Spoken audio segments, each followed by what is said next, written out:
بسم اللہ الرحمن الرحیم اللہم صلی علی محمد وعلی آل محمد کما صلیت علی ابراہیم وعلی آل ابراہیم انک حمید مجید اللہم بارک علی محمد وعلی آل محمد کما بارکت علی ابراہیم وعلی آل ابراہیم انک حمید مجید۔ محترم ناظرین، welcome to my channel Al Hadi T V official. محترم ناظرین، آج میں آپ کے سامنے ایک حدیث پیش کروں گا جس میں آپ صلی اللہ علیہ وسلم کی اطاعت کو نجات کا ذریعہ قرار دیا گیا ہے، اور اس بات کو بہت ہی ایک عمدہ مثال سے فرشتوں کے ذریعے سمجھایا گیا ہے۔ بڑی تفصیل کے ساتھ ایک حدیث پاک کے اندر اس کی تفصیل بیان کی گئی ہے۔ پہلے اس حدیث کو پڑھ لیتے ہیں، پھر اس کا ترجمہ ساتھ پڑھ لیں گے۔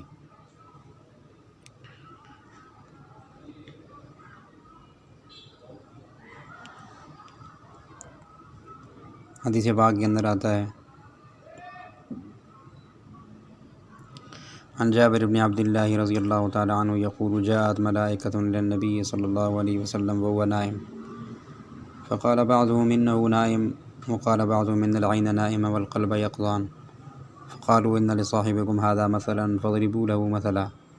فقال بعضهم إنه نائم وقال بعضهم إن العين نائمة والقلب يقظان فقالوا مثله كمثل رجل بنى دارا وجعل فيها مأدبة وبعث داعيا فمن أجاب الداعي دخل الدار وأكل من المأدبة ومن لم يجب داعيا لم يدخل الدار ولم يأكل من المأدبة فقالوا أولوها له يفقهها فقال بعضهم إنه نائم وقال بعضهم إن العين نائمة والقلب يقظان فقالوا الدار والجنة والداعي محمد صلى الله عليه وسلم فمن أطاع محمدا صلى الله عليه وسلم فقد أطاع الله ومن عصى محمدا صلى الله عليه وسلم فقد عصى الله ومحمد صلى الله عليه وسلم فرق بين الناس رواہ البخاری۔ ترجمہ اس حدیث پاک کا یوں ہے کہ حضرت جابر بن عبداللہ رضی اللہ تعالیٰ عنہ فرماتے ہیں کہ ملائکہ یعنی فرشتے نبی کریم صلی اللہ علیہ وسلم کے پاس حاضر ہوئے جبکہ آپ صلی اللہ علیہ وسلم آرام فرما رہے تھے۔ تو کچھ فرشتوں نے یوں کہا کہ یہ یعنی آپ صلی اللہ علیہ وسلم سو رہے ہیں، اور کچھ نے کہا کہ آنکھ سو رہی ہے اور دل جاگ رہا ہے۔ تو فرشتوں نے آپس میں یہ کہا کہ تمہارے اس ساتھی کے لیے، اس صاحب کے لیے ایک مثال ہے، اس کی ایک مثال ہے، اس کی ایک مثال بیان کی جائے۔ تو کچھ فرشتوں نے پھر یوں ہی کہا کہ انہو نائم، یہ سو رہے ہیں، اور کچھ نے کہا کہ آنکھ سو رہی ہے، دل جاگ رہا ہے۔ پھر انہوں نے مثال کچھ یوں بیان کی کہ ان کی مثال ایسی ہے جیسے اس شخص کی طرح ہیں جس نے ایک گھر بنایا ہو، اور گھر بنانے کی خوشی میں اس نے دعوت کا اہتمام کیا، اور ایک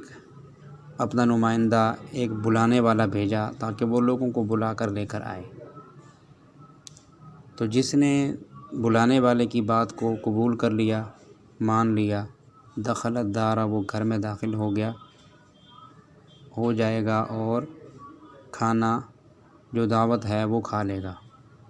اور جس نے داعی کی پکار کو قبول نہیں کیا، اس کی بات کو نہیں مانا،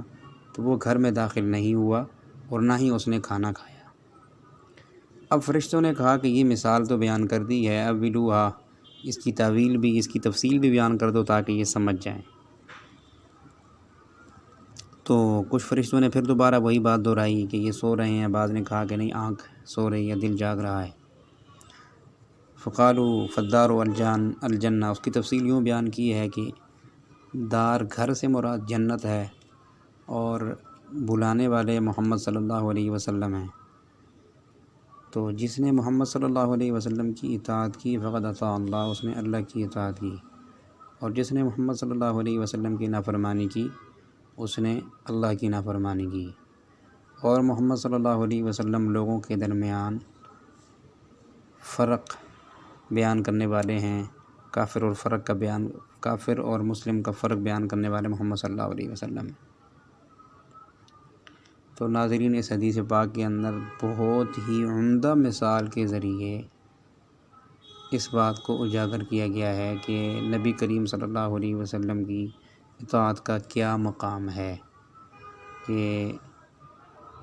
یعنی کہ